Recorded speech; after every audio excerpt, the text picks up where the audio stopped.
5వ అధ్యాయంలోనే చెప్పాలి. అంటే మీరు చురుకుగా ఉన్నారా లేదా అని, వాక్యంపై మీకు ఆసక్తి ఉందా లేదా అని తెలుసుకుంటుంది. 5వ అధ్యాయం అనగానే 1 వచనము 2 వచనము చదువుకుందాం. ప్రియులారా, మరి మన సాధన సంఘంలో అందించబడుతున్న సందేశాలు నాకు చాలా ఆశ్చర్యం అనిపిస్తుంది. ఒక్కొక్క అంశం పైన దేవుడు వారితో మాట్లాడి సంఘానికి, సంఘ ప్రియులకు, మనకు ఆత్మీయమైన మాటలు అందిస్తుండగా వీలైతే ఒక పెన్ను నోటు తెచ్చుకొని రాసుకొని వాటిని మళ్ళీ మన ఇంటికి ధ్యానం చేసుకొని మళ్ళీ అడిగినప్పుడు చక్కగా సమాధానం ఇచ్చేటటువంటి మనం వారిగా ఉండాలి. మరి ఒక్కొక్కరు మరి వీళ్ళు పొందడం దానియేలు గ్రంథంపై దానియేలు జీవితంలో ఉన్న ఆత్మీయ సత్యాలను కనిపిస్తున్నాడు. జ్ఞానం గురించి, తత్వజ్ఞానం, లోక జ్ఞానం, దైవ జ్ఞానం ఎలాంటిదని మనం కనిపించాడు. అలాగే మన ప్రియులు విజయకుమారులుగా కొన్ని వారాలుగా, కొన్ని నెలలుగా దేవుని స్వభావం, మానవ స్వభావం, మరి దేవుని మనసు, మన మనసులు ఎలా ఉన్నాయని, పోరాటాలు ఎలా ఉంటాయి అని తెలియజేస్తూ వినిపిస్తున్నాడు. అలాగే మన ప్రియులు లోకేష్ కూడా మరి పోయిన వారు ప్రియులైన పిల్లలు ఉండాలంటే మనం ఏమి చేయాలి, ఎలా ఉంటే మనం ప్రభుకు ప్రియమైన పిల్లలుగా ఉంటాము అనేటువంటి అంశాల మీద వీళ్ళు అందిస్తుండగా మనం విని నేర్చుకొని బలపడాలి. దేవుడు అందుకే తన దాసులను ఇంకా నిలబెట్టి మనకు అందిస్తుండగా వాటిని మనము విని నేర్చుకుని బలపడాలి. కాబట్టి విషయంలో మనందరం ప్రార్థించుదాం. అలాగనే వీళ్ళరా మరి మన సంఘంలోని కుటుంబాలన్నింటినీ జ్ఞాపకం చేసుకుందాం. మరి ఎవరి పేరు చెప్పలేదని మర్చిపోతండి. మీరు చెప్పలేకపోయినా ప్రార్థనలో మీ పేర్లు ఉంటాయి, అది మాత్రమే గుర్తించుకోండి. కాబట్టి మనమందరము దేవుని సంఘంలో ఒక కుటుంబం. మనమందరం ఎవరో దేవుని సంఘంలో ఒక కుటుంబం. ఒక మంచి మాట అనేవాడు ఒకసారి, ದೇವರ ಮನೆಯಲ್ಲಿ ದೇವರ మనేది ನಾವು దొడ్డ మనే అని చెప్పేవాడు. చాలా చక్కగా చెప్పేవాడు. దేవుని ఇంటిలో, పెద్ద ఇంటిలో మనం ఉన్నామంట. దేవుని యొక్క పెద్ద ఇంటిలో మనం ఉన్నాము. దొడ్డ మనేది నా విద్యేవి అంటాడు. దేవుని సన్ని అంటున్నామంట, దేవర దొడ్డ మనేది నా విద్యేవి అంటే చెప్తాడు. కాబట్టి మనమందరము దేవుని సన్నిధిని గృహంలో కుటుంబాలుగా కట్టబడ్డాం, ఆత్మలుగా కట్టబడ్డాం. మనమందరం ఆయన శరీరముని గుర్తించుకుందాం. మంచిది, ధ్యానంలో మనం వెళదాం. ఎఫెసీయులకు రాసిన పత్రిక 5వ అధ్యాయం 2వ వచనం మనం చదువుకుందాం. ఒక వచనం నేను చదువుతాను, మరొక వచనం మీరు చదవాలని మనం చేస్తున్నాం. కావున మీరు ప్రియులైన పిల్లల వలె దేవుని పోలి నడుచుకోండి.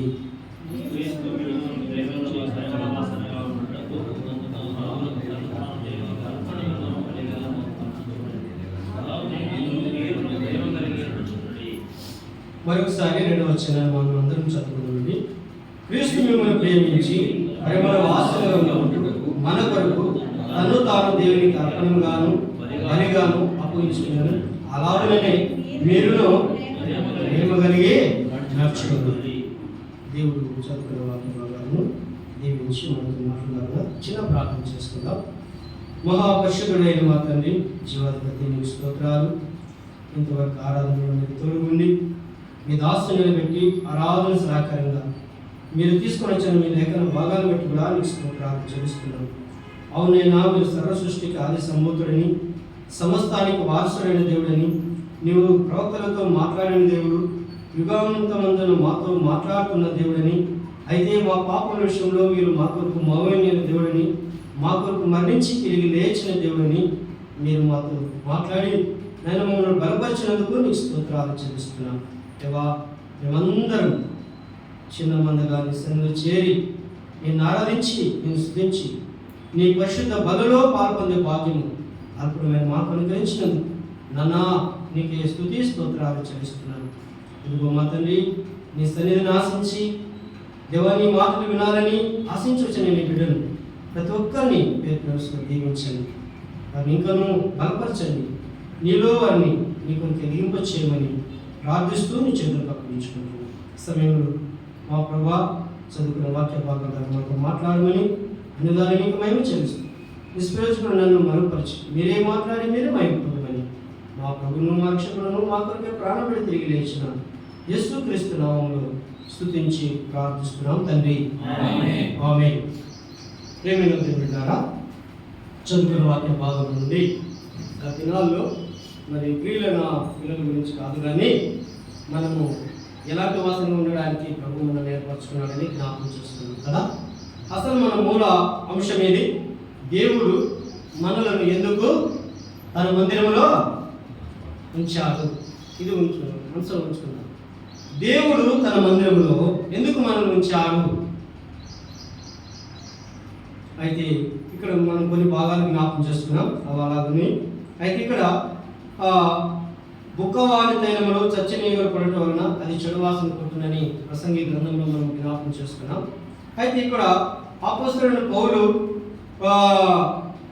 ఎఫెసీయులకు రాస్తూ మీరు ఎలాంటి వాసనగా ఉన్నారని, ప్రభు మిమ్మల్ని ప్రేమించాలని తెలియజేస్తూ ఒక మాట అంటున్నాడు.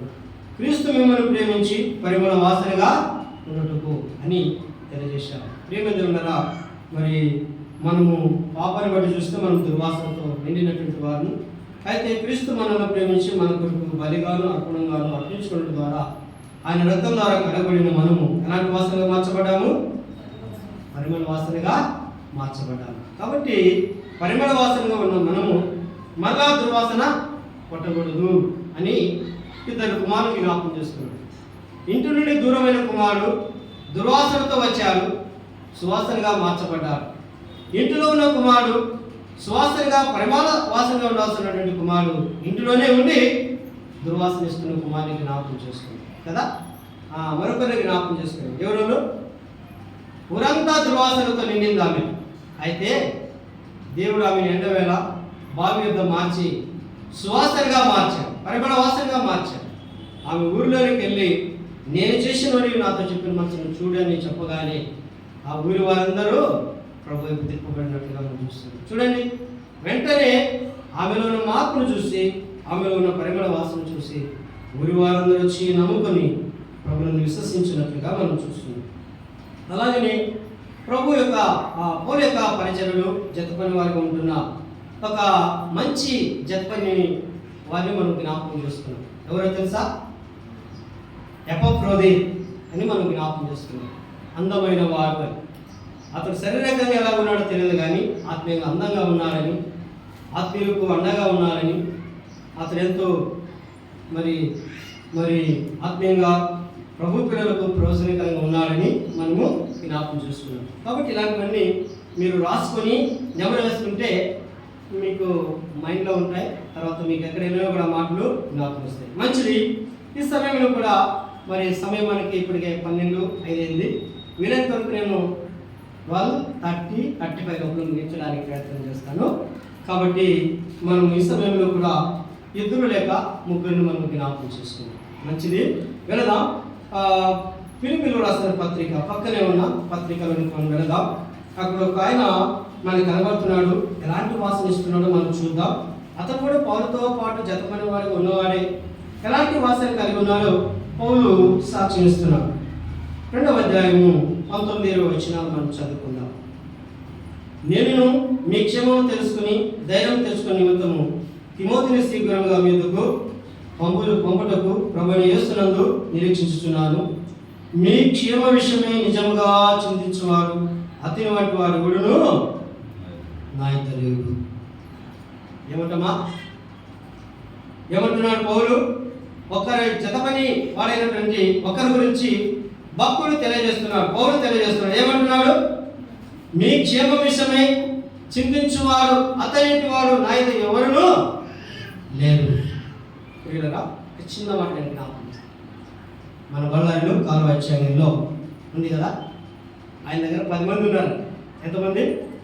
10 మంది పనిచేసే పిల్లలు ఉన్నారు. ఆయన అంటారు, నా దగ్గర 10 మంది పిల్లలు ఉన్నారండి, ఒక్కడే మగాడు. అంటే అర్థమేమి?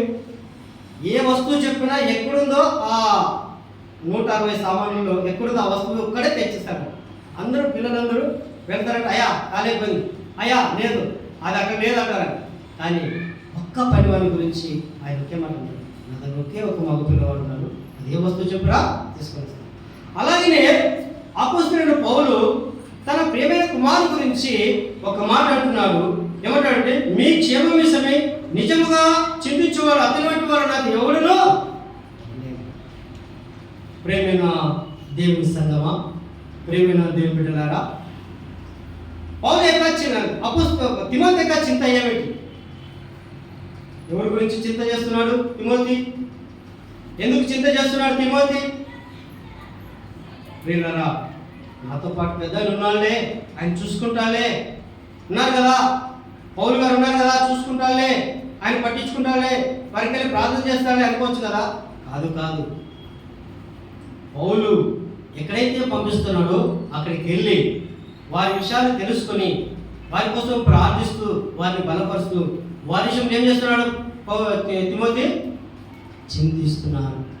వాళ్ళు ఇలా ఉంటే బాగుంది, వాళ్ళు ఇలా ప్రార్థన చేసుకుంటే బాగుంది, వాళ్ళు ఇలా ఆత్మలు బలపడితే బాగుంది, వారి క్షేమ విషయమే చింతించేవాడు అని మనం చూస్తున్నాం. ప్రియమైన దేవులారా, పౌలు తిమోతి చింతలు ఇతరులకు ఆదరణిస్తున్నాయి. తిమోతి చింతలు ఇతరులకు మేలుని కలిగిస్తున్నాయి. తిమోతి చింతలు ఇతరులకు ఊరటనిస్తున్నాయి. పంపిన వారికి సంతోషం ఇస్తుంది. పౌరు చేత పంపబడ్డాడు కదా, పౌరుకు సంతోషమో. తిమోతి వెళితే వారికి మంచి సమాచారం అందిస్తారు, వారిని అన్ని విధాలా ఆదరిస్తారు, వారిని అన్ని విధాలా ప్రేమిస్తారు, వారిని అన్ని విధాలా ఓదార్స్తారు. అలాగే పంపబడిన చోటు కూడా తిమోతి వచ్చాడులే, పౌరు చేత పంపబడిన తిమోతి వచ్చాడులే, తిమోతి రాగా మనకి ఎంతో మేలు, అతడు మంచిగా ప్రార్థన చేస్తాడు, మంచిగా వాక్యం చెప్తాడు, మంచిగా ఆత్మీయ సలహాలు ఇస్తాడు అని అక్కడ పంపబడిన చోటు కూడా ఆదరణ పొందుకునేవారు. పంపబడిన వ్యక్తి చేత సంతోషం, పంపించే వారికి సంతోషం, పంపబడిన చోటు కూడా అక్కడున్న విశ్వాసాలకి సంతోషం. ప్రేమైన దేవులారా, తిమోతి చింత ఇతరుల క్షేమం కోరుతున్న చింత. తిమోతి చింతలు ఇతరులకు ఆదరణిస్తున్నాయి.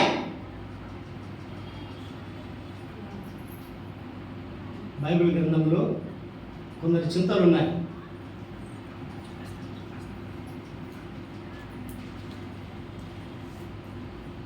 శాస్త్రులు పరిశీలన చింతలు ఎలాగున్నాయండి?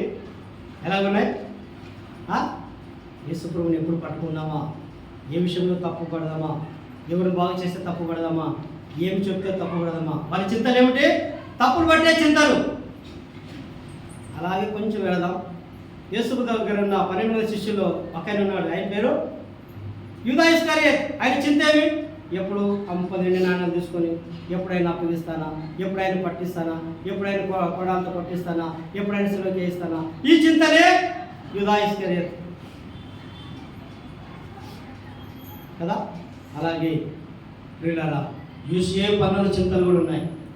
ఏ చింతలు అన్నలకి? ఒరే, మన తమ్ముడు ఉన్నాడా, వాడేదో కలలు కంటున్నాడు మన గురించి, మనమంతా సాగిలు పడతామంట, ఆయన ఒక్కడే నింబడిందంట.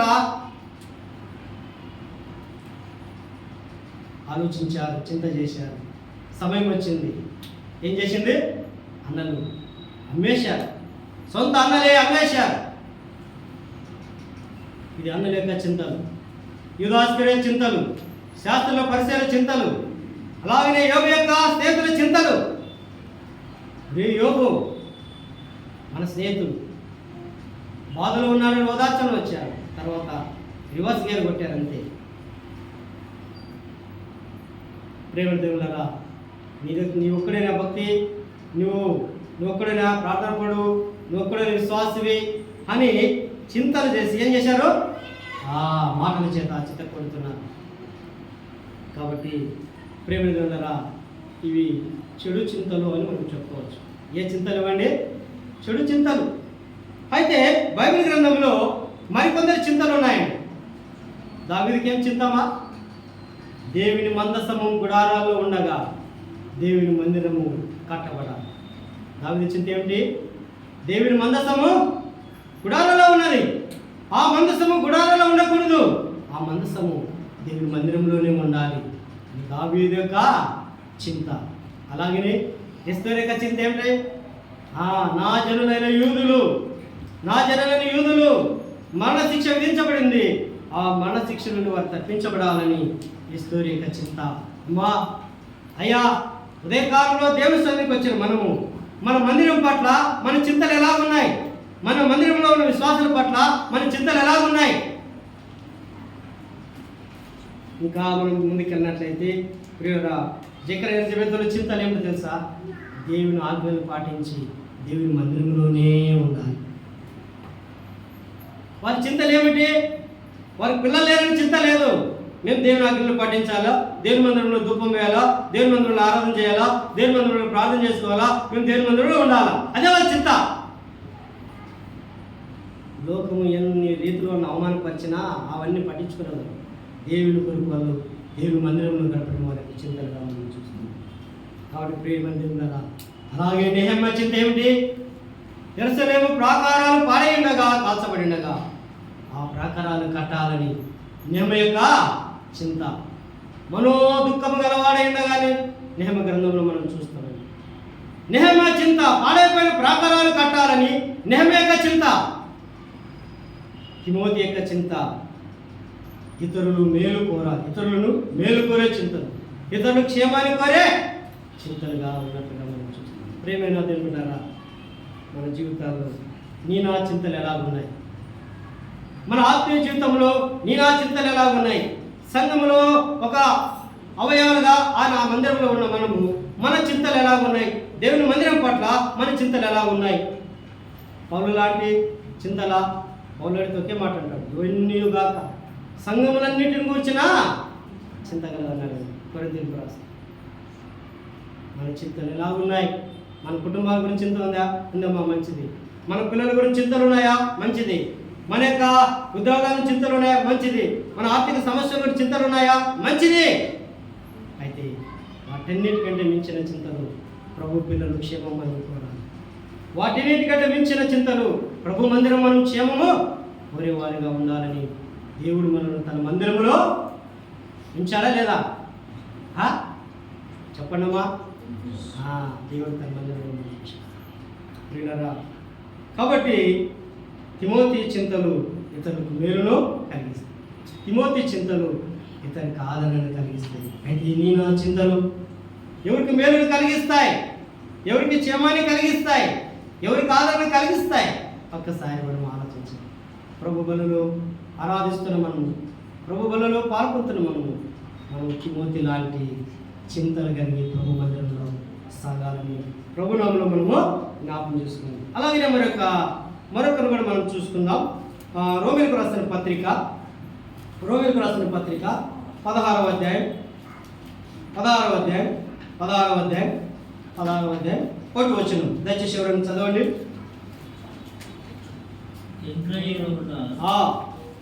పరిచారకులకు ఈబే అను మన సహోదరిని పరిశుద్ధులకు తగినట్టుగా ప్రభువునందు చేర్చుకుని ఆమె మీ వలన కావలసినది ఏదైనా ఉన్న ఎడల సహాయం చేయవలనని ఆమెను గురించి మీకు సిఫారసు చేయుచున్నాను.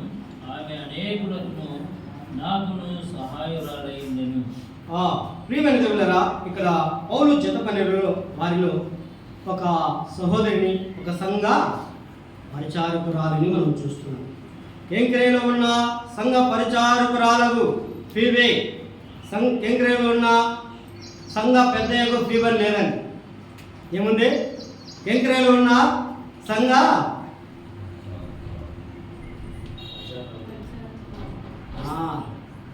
పరిచారకురాలకు ఫీబే అను మన సహోదరిని పరిశుద్ధులకు తగినట్టుగా ప్రభునందు చేర్చుకుని ఆమెకు మీ వలన కావలసినది ఏదైనా ఉండేలా సహాయం ఇచ్చేవాడని ఆమె గురించి మీకు సిఫారసు చేయుచున్నాను. ఆమె అనేకులకు నాకును సహాయురాలై ఉండెను. ఈమె ఏ శ్వాసన ఇస్తుందేమే? సేవకులకు సహకారంగా ప్రోత్సహించిన సహోదరి, సంఘ పరిచారకురాలైన సహోదరి, సేవకుల హృదయాలను సంతోషపరిచిన సహోదరి, సేవకులకు అండగా ఉన్న సహోదరి, సేవకుల అక్కరనెరిగి సహాయం చేసిన సహోదరి, వారి కొరత నెరిగి వారికి అండగా ఉన్న సహోదరిమే. ఇలాంటి సహాయం చేసినటువంటి సహాయకురాలకి సహాయం అవసరమైంది. ఏమవసరమైందమ్మా?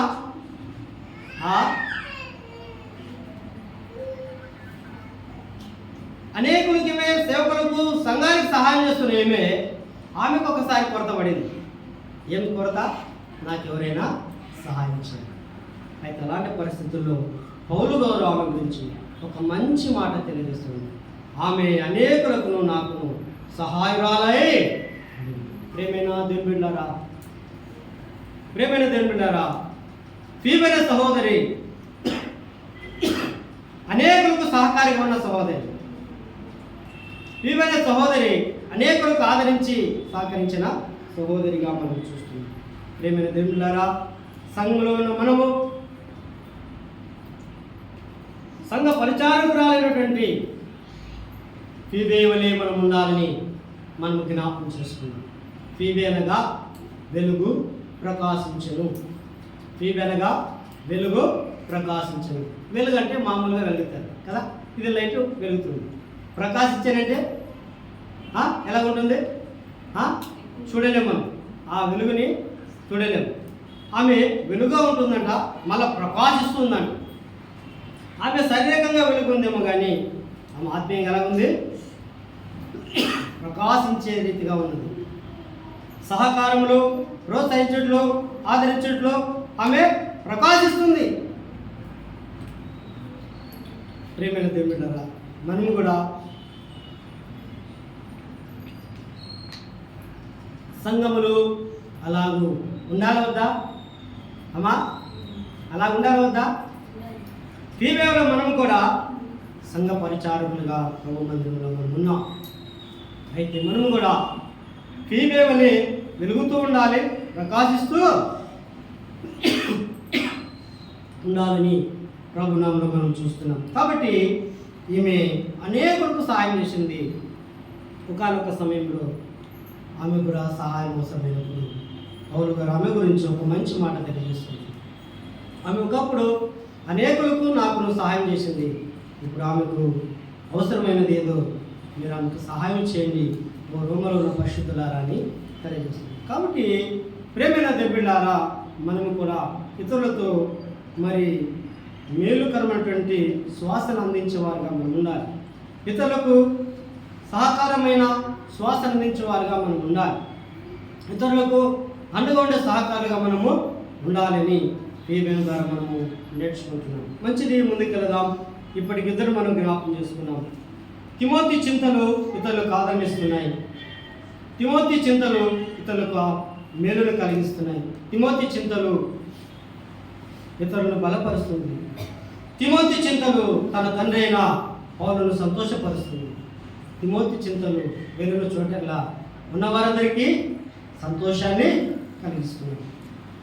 అలాగే సంఘంలో ఎంకరేజ్ ఉన్న ఫీబే, సంఘ పరిచారకులు ఫీబే ఆమె అనేకులకు సహకారంగా ఉన్నదని ఆమె గురించి ఒక మంచి సువాసన మాట వెదజల్లినట్టుగా మనము చూస్తున్నాం. కాబట్టి మనం కూడా సంఘంలో సహకార పరిచర్యలు, కసు ఉడిచేది కావచ్చు, బండలు తుడిచేది కావచ్చు, కార్పెట్స్ వేసేది కావచ్చు, లేదా మందిరం బూజుపడితే వారానికి ఒకసారి వచ్చి మూలమూలన పొరక తీసుకొని క్లీన్ చేసేది కావచ్చు, ఏదైనా మందిరంలో ఏదైనా సామాను డ్యామేజ్ అయితే దానికి పలాంటి పోయింది ఇలా చేయండి అని హెచ్చరించేది, ప్రోత్సహించేది కావచ్చు, మందిరం వెనుకల కాంపౌండ్ శుభ్రపరిచేది కావచ్చు. ఏదే కానీ వచ్చిన సేవకులకు అవసరమైతే ఈ సమయంలో ఎవరు అందుబాటు లేరు, వాళ్ళకి వెళ్ళి భోజనాలు తెప్పించండి, ఇదిగో రెండు ప్యాకెట్ భోజనాలు తెప్పించి భోజనాలు పెట్టించండి అని సహకారం కావచ్చు. లేదా వచ్చిన వారికి ఆటో ఛార్జ్ ట్రావెలింగ్ కావచ్చు. లేదా వచ్చిన సంఘంలో ఉన్న వృద్ధులకు వాళ్ళ యొక్క హెల్త్ విషయంలో, అమ్మ అదిగో నా జీతంలో ఈ నెల ఎక్స్ట్రా ఒక 1000 రూపాయలు వచ్చింది, అందులో 500 నీకు తీసుకో అని సహకరించే సహకారంగా ఉండాలి. వాళ్ళని ప్రోత్సహించే విషయంలో మరి పరిచర్య కావచ్చు. కాబట్టి ఫీబే సంఘంలో ఉన్నది. ఆమె అనేకులకు సహాయం చేసే సహోదరిగా ఉన్నది. అనేకులకు సువాసనగా ఉన్నది, దుర్వాసన లేదు. కాబట్టి ప్రేమ మన జీవితంలో మనం కూడా సంఘంలో ఉన్న ఫీబే వలె సంఘానికి వచ్చిన వారికి ప్రోత్సాహకరంగా సహకారంగా ఉండాలని ప్రభువు మనం చూస్తాం. అంటే మీతో ఉన్నదంతా ఇవ్వమని కాదు, దయచేసి అలా అపార్థం చేసుకోవద్దండి. సంఘంలో మన చేతనేంత వరకు దూరదేశంలో వచ్చిన మరి వృద్ధులు కావచ్చు, వాళ్ళు వచ్చారనుకో, వాళ్ళు ఆటోకి వెళ్ళలేరు, వాళ్ళ కాట ఛార్జ్ ఒక 100 రూపాయలు, వాళ్ళకి భోజనం అవసరం ఉందనుకో భోజనానికి ఒక 100-200 రూపాయలు ఇచ్చి వాళ్ళు సాగు నమ్మితే మరొకసారి వాళ్ళు ఆసక్తి దేవుని మందిరానికి రావడానికి ఎంతో అనుకూలంగా ఉంటుంది. కాబట్టి ఈ విధంగా మనము సంఘంలో సహకారులాగా పిలువలే సహోదరులు కావచ్చు మనము సహకారులుగా ఉండాలని ప్రభు మనం జ్ఞాపకం చేసుకుందాం. మంచిది. అలాగనే మరొకరిని మనం జ్ఞాపకం చేసుకుందాం. కొలస్సీలకు రాసిన పత్రికలు మనం ముందుకు వెళదాం. కొలస్సీలకు రాసిన పత్రిక 4వ అధ్యాయం 12వ వచనం మనం చదువుకుందామండి. 12వ వచనం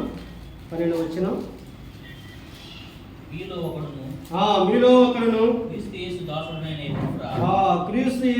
దాసుడైన ఎపఫ్రా మీకు వందనములు చెప్పుచున్నారు.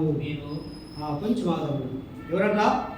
మీలో ఒకడును క్రీస్తు యేసు దాసుడైన ఎపఫ్రా మీకు వందనములు చెప్పుచున్నారు. ఇతని గురించి మరొక మాట పక్కన మనం చూద్దాం రండి. అది 1వ అధ్యాయం, కొలస్సీలకు రాసిన 1వ అధ్యాయం 7వ వచనం మనం చదువుకున్నాం. చదవనా? 7వ వచనం. ఎపఫ్రా ఇక్కడ ఏమంటున్నాడండి? అక్కడేమన్నాడు? దాసుడు అన్నాడు. ఇక్కడ ఏమంటున్నాడు? ఎపఫ్రా అను మా ప్రియుడైన. ఇక్కడ ఎలా మార్చబడ్డాడు? ఎలాగంటున్నాడు? మా ప్రియుడు కాదు, మళ్ళా ఎపఫ్రాను మా ప్రియుడైన తోటి దాసుని వలన మీరు ఈ సంగతులను నేర్చుకుంటేరి. ఇంకా కిందకు ఒక మాట ఏమని? అతడు మీ విషయంలో నమ్మకమైన అమ్మమ్మ శ్రద్ధగా విందా. ఇక్కడ ఎపఫ్రా పౌలు జతపని వారిలో ఒకరు. ఎపఫ్రా ఎలా ఉన్నాడు? తోటి దాసుడుగా ఉన్నాడు. రెండోది ఎలా ఉన్నాడంటే ప్రియుడైన దాసుడుగా ఉన్నాడు. క్రీస్తులో జతపనివాడుగా ఉన్నాడు. ఎంత మంచి మాటలు ఎపఫ్రా గురించి తెలియజేస్తుంది. ఇంకేమంటున్నాడండి? అతడు ఆత్మీయందలి మీ ప్రేమను మాకు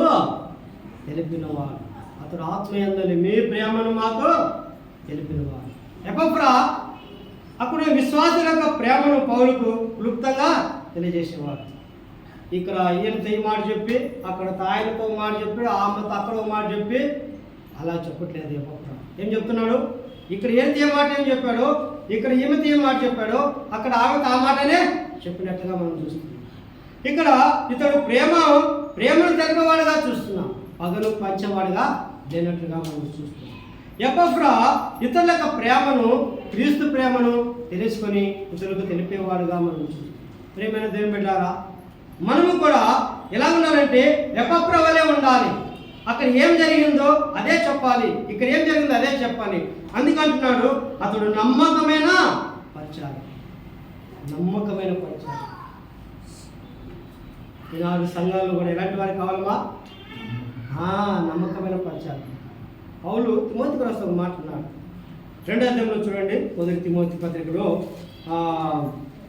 2వ తిమోతి 2వ అధ్యాయం ఇక్కడ ఒక మాట అంటారు చూడండి. 2వ అధ్యాయం 2వ వచనం మనం చదువుకుందాం. ఎలాంటి వారికి ఉండాలి సంఘాలని తెలియదు.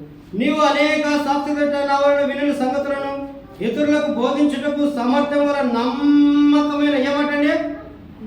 ఆ మాట పట్టు, నమ్మకమైన మనుషులకు తిమోతి నా దగ్గర ఇన్ని దినాలు నేర్చుకున్నావే, ఆ మాటను నువ్వు ఇతరులకు అందించక ముందు, ఇతరులకు అప్పగించక ముందు ఎలాంటి వారికి కావాలంటున్నాడు? నమ్మకమైన వారికి అప్పగించాయా. ఆ పరిచర్య మామూలు పరిచర్య కాదు, అది మహిమగల పరిచర్య, అది దేవుని పరిచర్య, పరలోక పరిచర్య. ఆ పరిచర్య నువ్వు నేర్చుకున్నావే, విన్నావే, ఆ పరిచర్య నమ్మకమైన వారికి. ఇంకేమంటున్నాడు చూడండి కింద ఏమంటున్నాడు? క్రీస్తు యేసుకు మంచి సైనికుడు వల్ల నాతో కూడా శ్రమను. పరిచర్యలో నమ్మకమైన పరిచారకులు కావాలి. పరిచర్యలో నమ్మకమైన వారు ఉండాలి.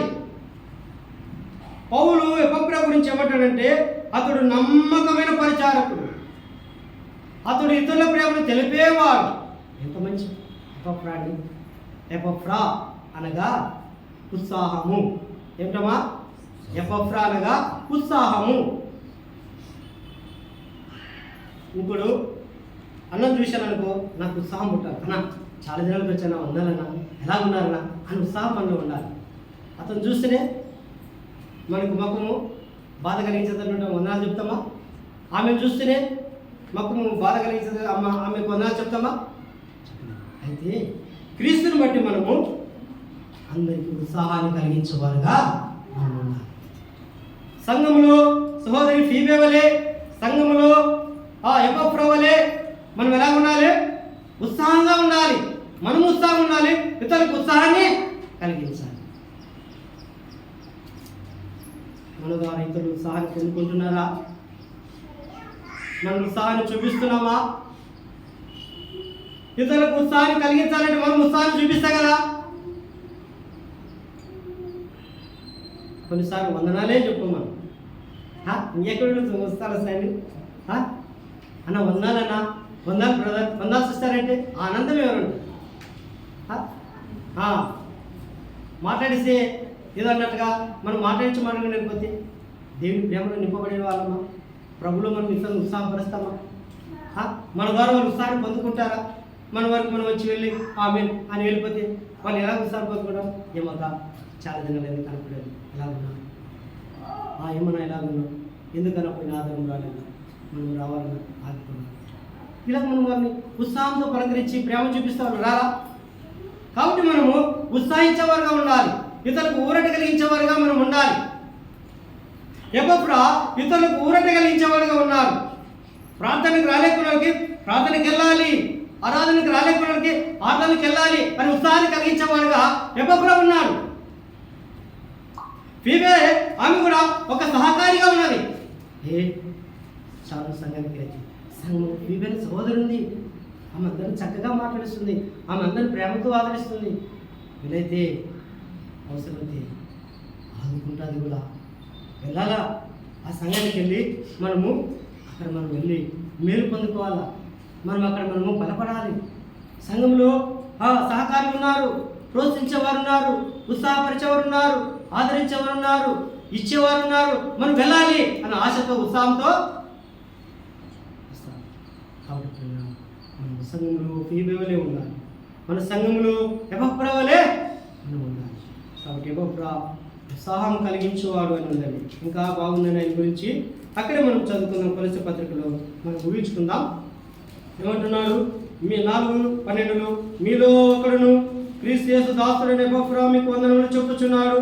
మీరు సంపూర్ణులను, ప్రతి విషయంలో దేవుని చిత్తమును గురించి సంపూర్ణ నిశ్చయిత గలవారని, నిలకడగా ఉండవాలని ఎల్లప్పుడూ మీ కొరకు తన ప్రార్థనలో పోరాడుచున్నాను. ఒక మాటని ఇక్కడ చూస్తున్నానండి. ఏమంటున్నానండి? ఎపఫ్రా ప్రార్థన ఏమని ప్రార్థన ఉంది? ఏముందంటే ప్రతి విషయంలో దేవుని చిత్తమును గూర్చి సంపూర్ణ నిశ్చయిత గలవారునే. ఏమాట కనపడుతుందమ్మా? దేవుని చిత్తము. ఒక చిన్న సందర్భం నుంచి చెప్తాను నేనమ్మా. ఒక ఆయన ఒక అమ్మాయిని చూడడానికి వచ్చాడు. ఒక విశ్వాసిని చూడడానికి వచ్చాడు. ఆయన వస్తూ వాళ్ళ ఫ్యామిలీ మొత్తం ఒక వెహికల్ తీసుకొని వచ్చేసాడు. ఒక వెహికల్ అని వచ్చేసాడు. చూడడానికి వెళ్ళాం.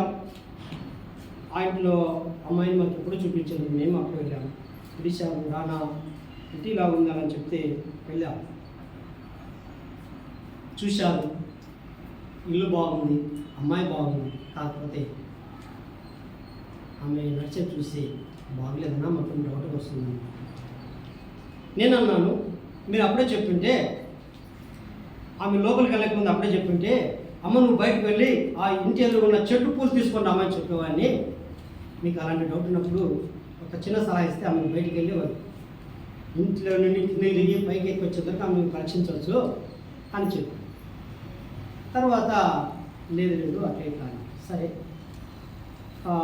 వెళ్ళిన తర్వాత మేము వాళ్ళకి చాలా అక్కడ చాలా విషయాలు జరిగాయి.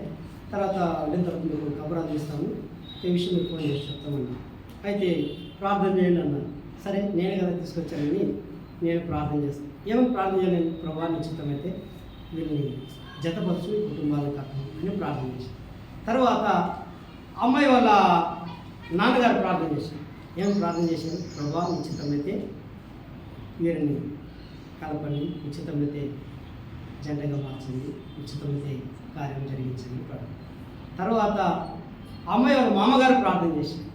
ఆయన కూడా దేవాలయం ఉచితమైతే ఏకమైనట్టుగా కార్యం జరిగినట్టుగా చేయండి అని ప్రార్థన చేశారు. తర్వాత అబ్బాయి వాళ్ళ నాయన ప్రార్థన చేశారు. ప్రభువా మీ చిత్తమైతే ఎవరు ముందే మంచి కార్యం శుభకార్యం జరిగినట్టుగా కృప చూపించండి ప్రార్థన చేశాడు. తర్వాత వారిని తీసుకుని వచ్చిన సేవకుడు కూడా ప్రార్థన చేశాడు. ఏమని ప్రార్థన చేశాడు? మీ చిత్తమైతే వివాహం జరుగుతుందా అని ప్రార్థన చేశాడు. 5 మంది ప్రార్థన చేశారు. 5 మంది చిత్తం చిత్తం అన్నారు. కానీ 3 రోజులు అయిన తర్వాత ఏం బ్రదర్ ఏం వచ్చిన సమాచారము ఏం తెలియట్లేదు, అది ముందుకు ఎలా వెళ్ళాలి లేదా ఏంటి విషయం అని అయితే అదే నా డౌట్గా ఉంది.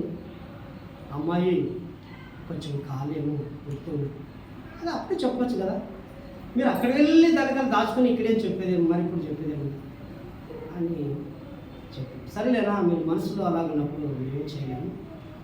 అమ్మాయింటో నిష్కలంకురాలు, అమ్మాయింటో యథార్థవంతురాలు, బయట లోకం ఎరగదు, ఇల్లు స్కూలు తప్ప అంతకుమించి తెలియదు అలాంటి అమ్మాయి. మరి సరే బలహీన ఉండొచ్చు, చేసుకుంటే ప్రభు ఆరోగ్యం నుంచి బలపరచవచ్చు, కుటుంబంలో సాయపతి చాలా విధంగా అంతకని ఏం కావాలి, చేత పడింది ఫ్యామిలీ చదువుకుని ఎవరైతే ఎక్కడ జాబ్ ముందు పంపిస్తే పోవచ్చు అని చెప్పి సరే బ్రదర్ మళ్ళా చూద్దాం అని ఆయన సేవకుడు. ఇప్పుడు అమ్మాయి తరపున ఇద్దరు చిత్తంని ప్రార్థన చేశారు, అబ్బాయి తరపున ఇద్దరు చిత్తంని ప్రార్థన చేశారు. మరి ఈ చిత్తం ఉన్నట్లు ఎవరి చిత్తం ఉన్నట్లా? వీళ్ళేమో చిత్తం వలస్తే చేయడానికి సిద్ధంగా ఉన్నారు. అమ్మాయి తరపున వాళ్ళు ఇద్దరు సేవకులు మీ చిత్తం అయితే జరుగునా కానీ ప్రార్థన చేశారు. అబ్బాయి తరపున ప్రార్థన చేశారు చిత్తం అని. మరి ఆ చిత్తాలు ఎక్కడ పోయినట్లా? సహచిత్తాలు లోపల పెట్టుకొని పైనకేమి దేవుని చిత్తం అని ప్రార్థన చేస్తుంది. ప్రేమ దేవుడా, మనం కూడా దేవుని చిత్తమే జరుగుతుంది. కాబట్టి ఇక ఎవరు ఏమని ప్రార్థన చేస్తారంటే వీరు ప్రభువు చిత్తానుసారంగా సంపూర్ణ నిశ్చత గలవారిని నిలకడగా ఉండాలని ప్రార్థన చేస్తారు. ప్రార్థనలో పోరాడుతున్నటువంటి వ్యక్తి, సంఘంలో విశ్వాసుల కొరకు పోరాడుతున్న వ్యక్తి, సంఘంలో ఫలానా కుటుంబం రాలేదా, ఫలానా సోదరుడు రాలేదా, ఫలానా సోదరుడు ప్రసాదన రాలేదా, ఆ కుటుంబం కోసము పోరాడుతున్న ఎపఫ్రాలు కావాలి. ఎవరు కావాలి? ఎపఫ్రాలు కావాలి. సంఘంలో ఫలానా సహోదరి రాలేదా, లలితమ్మ రాలేదా, ఆమె కోసం పోరాడే సహోదరి రెండే జ్ఞాపకం ఉంచుకుంటాం. మనుషులతో పోరాడువారు దేవునితో పోరాడు. ఎవరమ్మా? మనుషులతో పోరాడే వాళ్ళు దేవునితో పోరాడు. దేవునితో పోరాడేవారు మనుషులతో రెండు గుర్తించుకున్నాయి. ఎవరైనా నీకు పైకి ఏకదమ్నే కొట్లాడడానికి వస్తారంటే ఓహో ఇతడు మనుషులతో పోరాడేవాడు, ఇతడు దేవుడితో పోరాడు.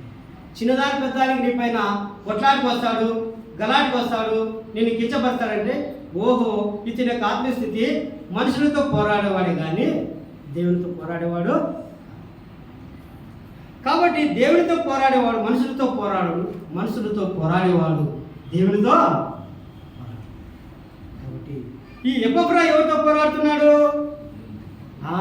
దేవునితో పోరాడు. అమ్మా, మన సంఘ క్షేమం కోరి మనం ఎవరితో పోరాడాలి? అయ్యా, మన సంఘ క్షేమం కోసం ఎవరితో పోరాడాలి? మన ప్రియుల కోసం, మన సంఘస్థుల కోసం, మన విశ్వాసుల కోసం, మన కుటుంబాల క్షేమం కోసం మనము పోరాడాలి. ఇంకేమంటున్నాడు చూడండి, ఇతడు మీ కొరకును, లవదకియ వారి కొరకును, హేరాపొలి వారి కొరకును బహు ప్రయాస అంటే నేను ఒక మాట చెప్తాను, దయచేసి ఏమనుకోద్దండి. ప్రియులు ఉన్నారు, గొందరడాని గారు వచ్చిన సేవకులు అందరినీ రిసీవ్ చేసుకుంటాడు, ఇంటికి తీసుకుని వెళ్తాడు, వారికి కావాల్సిన సౌకర్యం చూస్తాడు, మళ్ళీ తీసుకుని వెళ్ళి వదిలి. ఇది ప్రయాసనా? ప్రయాస కదా. ఒక్కసారి బాగుంటుంది, 2 సార్లు బాగుంటుంది, వచ్చిన వాళ్ళందరంటే కదా. కాబట్టి ప్రయాస, ఇది ప్రయాస. ప్రభు కోసం ప్రయాస. ప్రభు పౌలుకు మాట్లాడు కొరింథీ సంఘానికి వస్తాడు, ప్రభునందు మీ ప్రయాసము. ఎపఫ్రా ప్రయాసపడుతున్నారు, రాలేని వాళ్ళ కోసం ప్రయాసపడుతున్నారు, వస్తున్న వాళ్ళ కోసం ప్రయాసపడుతున్నారు, దేవుని సన్నిధిలో పోరాడుతున్నారు. పోరాడాలి, ప్రయాసపడాలంటే ఏముండాలి? అక్కడ ఉంది ఒక మాట, మీరును ప్రేమ కలిగి, ప్రేమ ఉంటే ప్రయాసపడతాం, ప్రేమ ఉంటే పోరాడతాం. సంఘమైన ప్రేమ ఉంటే పోరాడతాం, సంఘమైన ప్రేమ ఉంటే ప్రయాసపడతాం, సంఘమైన ప్రేమ ఉంటే నువ్వు రావద్దన్నా సంఘానికి వస్తావు. ప్రేమేనా స్వాదేశం.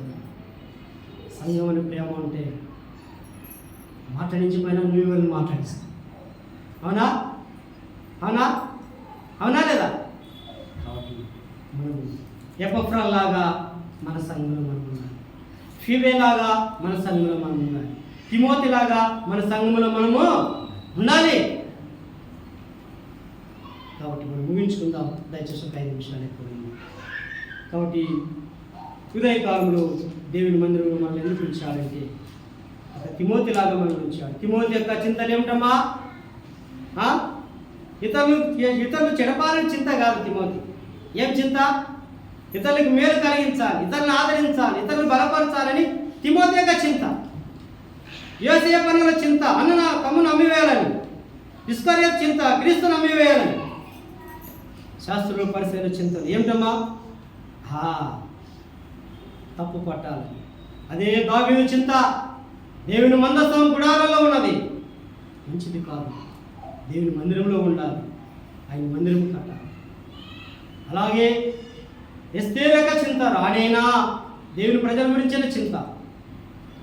కాబట్టి ప్రేమ మన చింతలు ఎలా ఉంది? మన చింతలు ఎవరికి మేలును కలిగిస్తుంది? మన యొక్క చింతలు ఎవరికి క్షమాన్ని కలిగిస్తున్నాయి? మన యొక్క పోరాటాలు ఎవరికి ప్రయోజనాన్ని కలిగిస్తున్నాయి? మన యొక్క ప్రయాస ఎవరికి ఆదరణిస్తుంది? ఒకసారి మనం ఆలోచన చేస్తాం. దేవుడు తన మందిరంలో మనల్ని ఎందుకు ఇచ్చాడు? ఎపఫ్రాలాగా ఉండడానికి ఇచ్చాడు. దేవుడు తన మందిరంలో మనల్ని ఎందుకు ఉంచాడు? ఫీబేలాగా మనల్ని ఉంచాడు. దేవుడు తన మందిరంలో మనల్ని ఎందుకు ఉంచాడు? తిమోతిలాగా ఉండడానికి ఉంచాడు. కాబట్టి మనము ఎలాగండి? కావున క్రీస్తు మిమ్మల్ని ప్రేమించి పరిమళ వాసనగా ఉండడానికి. ఏ వాసనమా? పరిమళ వాసన ఉండడానికి మనం ప్రేమించాడు. ఆయన మన కొరకు బలి అయ్యాడు, ఆయన మన కొరకు ప్రాణం పెట్టాడు, ఆయన మన కొరకు మూగా గొర్రెపిల్లగా మారిపోయాడని ఇంకొక సోదరుడు. ఆయన మహత్తు గల మాట చేత సమస్త నిర్మించిన వాడు, ఆయన మన కొరకు మౌని ఆయను అని ఆహ్లాదపడుతున్నాడు. కాబట్టి ఆయన మన కొరకు చేసిన త్యాగాన్ని మనం జ్ఞాపకం చేస్తాం. అయితే దేవుడి సన్నిధికి వచ్చిన మనము ఆయన మనల్ని ఆదరిస్తారు, ఆయన మనల్ని బలపరుస్తారు, ఆయన మనల్ని తన సందేశం ద్వారా మనల్ని ఆదరిస్తారు. నేను కూడా ఎపఫ్రాలాగా ఉండాలని దేవుడు ఆదరిస్తాడు. నేను కూడా ఫీబే వల్ల ఉండాలని దేవుడు మనల్ని ఆదరిస్తాడు. నేను కూడా తిమోతి వల్ల ఉండాలని దేవుడు మనల్ని ఆదరిస్తాడు. కాబట్టి మనం సంఘంలో సువాసనిచ్చే వారుగా ఉండాలని దేవుడు మనల్ని ప్రేమించాడు. ఆయన ప్రేమకు ప్రతినిధులు, ఆయన ప్రేమ పత్రికలుగా మనం ప్రభు కొరకు అతి భాగ్యాన్ని దేవుడు మనం కలిగించు. దేవుడు కొద్ది మాటలు తీర్చి ప్రార్థన చేసుకుందాం. చివరి ప్రార్థన కన్నప్పుడు చిరంజీవి గారు ప్రార్థన చేస్తారు.